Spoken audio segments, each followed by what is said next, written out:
Antes de comenzar con las historias más oscuras existentes, me haría un gran favor al seguirme. Que disfrute con el vídeo.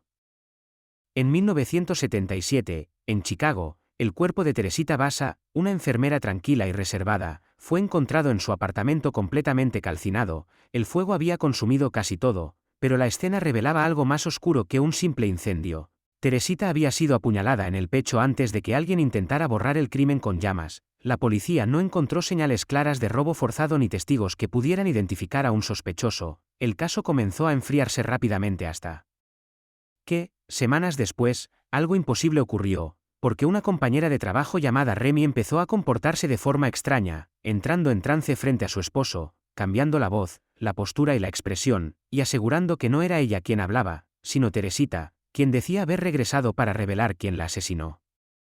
Según el testimonio del esposo de Remy, cada vez que el espíritu tomaba el control, la voz afirmaba que el asesino era un compañero de hospital llamado Alan Showery, explicando con detalle cómo él la había atacado y qué objetos le había robado antes de prender fuego al apartamento, información que la policía jamás había hecho pública.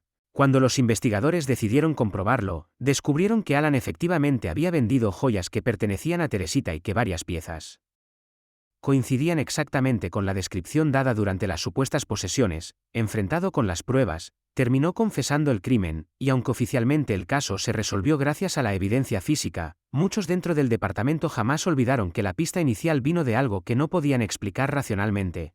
Porque si Teresita no habló desde el más allá, entonces ¿cómo supo alguien detalles que solo el asesino conocía? Todo comenzó en un colegio antiguo al que nadie quería entrar después de las 6 de la tarde. Porque los pasillos eran largos. Las luces parpadeaban solas y desde hacía semanas varios estudiantes aseguraban escuchar pasos cuando no había nadie más en el edificio. Pero lo que parecía un simple rumor se volvió real cuando una alumna desapareció sin dejar rastro después de quedarse castigada en el aula de ciencias. Las cámaras mostraban algo inquietante. Ella sola, mirando hacia la puerta, como si alguien la estuviera observando desde el pasillo. Luego la luz se apagó por 3 segundos y cuando volvió, ya no estaba, no salió por ninguna puerta, no abrió ninguna ventana, simplemente dejó de estar allí. Y esa misma noche el conserje juró haber visto una figura alta y oscura al fondo del corredor del tercer piso, una sombra que no reflejaba la luz y que parecía moverse pegada al techo, como si caminara al revés. Y lo peor fue que al día siguiente, otro estudiante desapareció exactamente a la misma hora. La dirección intentó mantenerlo en secreto para evitar el pánico, pero los alumnos empezaron a notar algo perturbador. Cada desaparición ocurría cerca del antiguo Salón 304, un aula clausurada desde hacía años tras un incidente que jamás fue explicado públicamente. Los archivos del colegio sobre ese salón simplemente desaparecieron. Y quienes se acercaban aseguraban escuchar susurros detrás de la puerta sellada, como si algo respirara al otro lado. Hasta que un grupo de estudiantes decidió entrar de noche para grabar lo que ocurría, y en el vídeo, que solo duró 47 segundos antes de cortarse, se ve claramente cómo una sombra se desprende del techo y se desliza por la pared hasta cubrir a uno de ellos. La pantalla se llena de interferencia y cuando la policía revisó el lugar, solo encontraron la cámara en el suelo, y una marca oscura en el techo con forma humana. Desde entonces el colegio sigue abierto, pero el aula 304 permanece cerrada, y cada año, exactamente el mismo día, un nombre más desaparece de la lista de asistencia. En febrero de 1959, 9 excursionistas experimentados se adentraron en las montañas heladas de los Urales, en Rusia, buscando completar una travesía que muchos consideraban difícil pero no imposible. Eran jóvenes fuertes, entrenados, acostumbrados al frío extremo, y acamparon en una pendiente cubierta de nieve que parecía segura. Pero algo ocurrió esa noche, algo tan aterrador que los obligó a cortar su tienda desde dentro y huir casi desnudos a temperaturas de más de 30 grados bajo cero. Sin botas, sin abrigos, dejando atrás comida, equipo y cualquier posibilidad de sobrevivir, las huellas mostraban que no corrían, caminaban como si algo los obligara a salir con urgencia controlada, y cuando los rescatistas encontraron los primeros cuerpos semanas después, estaban congelados bajo los árboles, algunos descalzos, otros abrazados entre sí, como si el miedo los hubiera alcanzado antes que el frío, pero lo peor aún no había sido descubierto. Meses después, cuando la nieve comenzó a derretirse, aparecieron los otros cuerpos, y lo que revelaron los informes forenses sigue causando pesadillas hasta hoy. Uno tenía el cráneo fracturado con una fuerza comparable a un accidente automovilístico, otro tenía el pecho hundido como si algo lo hubiera aplastado desde dentro. Una de las chicas había perdido la lengua y los ojos, sin señales claras de ataque externo, y algunos cuerpos presentaban niveles extraños de radiación en su ropa. El caso fue cerrado oficialmente como una fuerza natural desconocida, pero nunca se explicó qué pudo provocar que 9 personas entrenadas huyeran hacia la muerte sin resistencia, y hasta hoy, quienes visitan el paso de Dyatlov aseguran que por las noches el viento suena diferente allí, como si la montaña aún susurrara lo que realmente ocurrió, algo que quizá nunca debió salir a la luz. Todo empezó con un audio que apareció en el grupo de clase a las 3:17 de la madrugada. Nadie sabía quién lo envió porque el número no tenía foto ni nombre, solo un archivo de 12 segundos. Y cuando lo reprodujeron al día siguiente en el colegio se escuchaba respiración agitada y una voz susurrando. Los nombres de 5 estudiantes. Exactamente los 5 que estaban en ese grupo. Al principio pensaron que era una broma. Hasta que esa misma mañana uno de ellos no llegó a clases. Su silla quedó vacía y la dirección dijo que se había cambiado de escuela. Pero sus padres aseguraron que nunca volvió a casa. Esa noche el mismo número envió otro audio. Esta vez con 4 nombres, y al fondo se escuchaba claramente el timbre del colegio sonando. Aunque el edificio estaba cerrado desde hacía horas.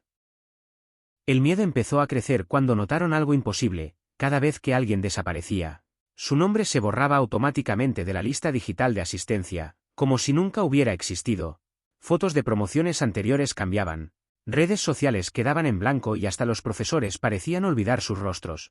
Pero uno de los estudiantes decidió quedarse despierto hasta las 3:17 para esperar el siguiente audio, grabando la pantalla. Y cuando llegó la notificación su propio nombre apareció en el archivo antes de que pudiera reproducirlo. La luz de su habitación comenzó a parpadear al mismo ritmo que el sonido de respiración dentro del mensaje, y justo antes de que el vídeo se cortara, se ve una sombra detrás de él, reflejada en la pantalla del móvil, inclinándose lentamente hacia su oído. Al día siguiente su asiento también estaba vacío, y en el grupo solo quedaban 3 nombres. En 2011, una mujer llamada Latoya Ammons se mudó con sus hijos a una casa aparentemente normal en Gary, Indiana. Pero pocas semanas después comenzaron a suceder cosas imposibles. Enjambres de moscas aparecían en pleno invierno. Sombras caminaban por los pasillos y los niños aseguraban que una figura oscura los observaba por las noches. Al principio pensaron que era sugestión. Pero la situación escaló cuando los menores comenzaron a hablar con voces graves, a gruñir y a decir que algo los poseía.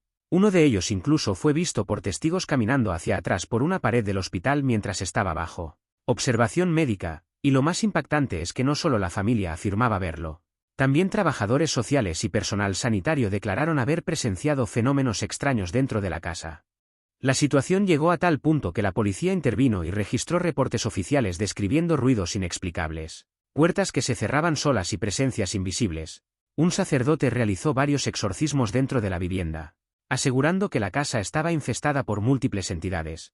Y tras meses de terror la familia abandonó el lugar. Pero lo que convirtió el caso en algo aún más inquietante fue que los informes policiales existen y fueron archivados oficialmente, no como rumores, sino como declaraciones formales de agentes que no pudieron explicar lo que presenciaron. El inmueble fue demolido años después, pero hasta hoy muchos se preguntan si realmente se trató de sugestión colectiva, o si algo habitaba allí y simplemente cambió de lugar. En 2013, una estudiante canadiense de 21 años llamada Elisa Lam se hospedó sola en el antiguo Hotel Cecil, un edificio con un historial oscuro de muertes y sucesos extraños.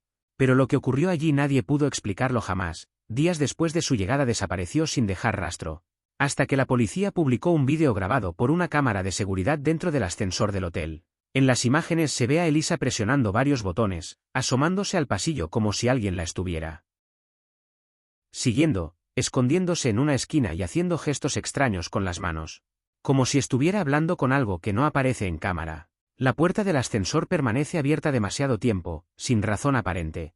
Y justo antes de que el vídeo termine, ella sale y desaparece del encuadre. Esa fue la última vez que se la vio con vida. Días después, huéspedes del hotel comenzaron a quejarse de que el agua salía oscura y con mal sabor.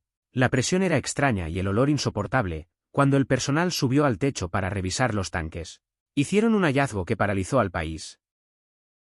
El cuerpo de Elisa estaba dentro del depósito de agua, sin señales claras de violencia, sin explicación de cómo pudo subir sola a un lugar cerrado con alarma, sin que ninguna cámara la captara entrando. La autopsia no resolvió las dudas y el caso fue declarado como accidente. Pero el vídeo del ascensor sigue generando teorías hasta hoy, porque muchos creen que Elisa no estaba sola en ese pasillo, y que lo que sea que la acompañaba nunca fue visto por la cámara.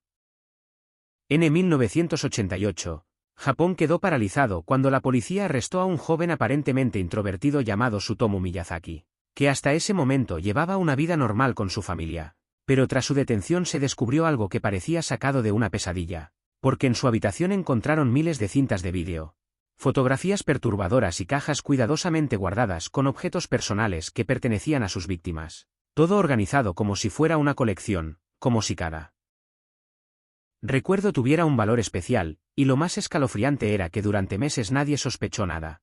Vecinos lo describían como callado, incluso tímido. Alguien que pasaba horas encerrado viendo anime y películas de terror.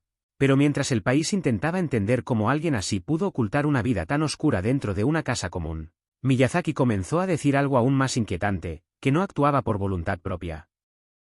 Durante los interrogatorios y el juicio, Miyazaki afirmó que una entidad a la que llamaba Ratman lo poseía y le ordenaba lo que debía hacer, que su mano se movía sola y que una presencia invisible lo observaba constantemente. Como si no tuviera control sobre su propio cuerpo, los psiquiatras hablaron de trastornos graves y delirios. Pero el miedo en Japón fue más profundo que eso, porque las pruebas mostraban que planeaba todo con frialdad y método, enviando cartas y objetos a las familias. Como parte de un juego macabro que mantuvo al país en estado de terror durante meses, el caso no solo cambió la percepción de la seguridad en Japón, sino que dejó una cicatriz cultural tan fuerte que incluso hoy su nombre sigue siendo sinónimo de horror. Y aunque fue condenado años después, la pregunta sigue incomodando a muchos: ¿era simplemente un hombre enfermo? ¿O alguien que realmente creía que algo más vivía dentro de él?